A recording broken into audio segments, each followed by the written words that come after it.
எங்கடா போனீங்க இந்து காவலர்களே? நீங்க காவல் காத்த லட்சணம் இதுதானா? நீங்க இல்லாம பாருங்க. தர்மஸ்தலால கிட்டத்தட்ட 100க்கும் மேற்பட்ட பிணங்கள் இல்ல. எலும்பு கூடுகள். எலும்பு கூடுகள்லாம் தோண்டி எடுத்துட்டு இருக்காங்க. செத்தவன்லாம் யாரு? இந்துவா? முஸ்லிமா? கிறிஸ்டியனா? தெரியாதா உங்களுக்கு? இந்துக்கள் தானே. கொன்னவன் யாரு? முஸ்லிமா? அப்படி இருந்தா விட்டுருவீங்களா? இந்நேரம் பூமிக்கும் ஆகாயத்துக்கு என்ன குதிச்சிருக்கிறீங்க. கொன்னது பிஜேபியை சார்ந்த ஒரு எம்பி. கொன்ன அங்க இருந்த அடியாட்கள்லாம் யாருன்னு பார்த்தீங்கன்னா, பஜ்ரங் தள், ஆர்எஸ்எஸ்ஐ சார்ந்தவர்கள். இது போற போக்குல போட்டுவிட்டு போடுறதில்ல. அவங்களே அவங்களுடைய புகைப்படங்கள போட்டுக்கிட்டு எத்தனையோ பேனர்லாம் வச்சிருக்கிறானுங்க. புரியுதா? அவனுங்க தான் குற்றவாளி. ஆனா இன்னும் கைது பண்ண முடியலையே.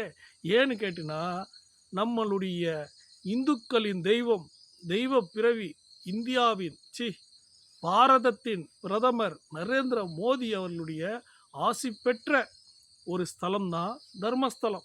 புரியுதுங்களா? இங்க வந்து கொன்ன அத்தனை பேருமே சராசரியான மனிதர்கள் கிடையாது.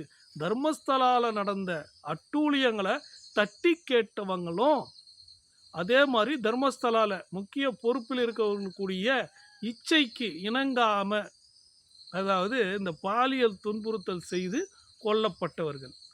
இப்படித்தான் போயிட்டு இருக்குது நம்ம நாடு.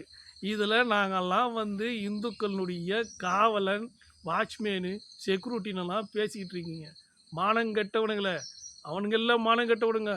இன்னும் அவனுங்களை ஆதரித்து பேசிக்கிட்டு இருக்கீங்க பாருங்க. நீங்கள் தாண்டா உண்மையிலேயே மானங்கெட்டவனுங்க.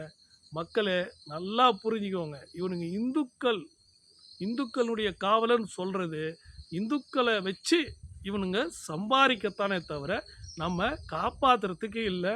புரிஞ்சுக்கோங்க.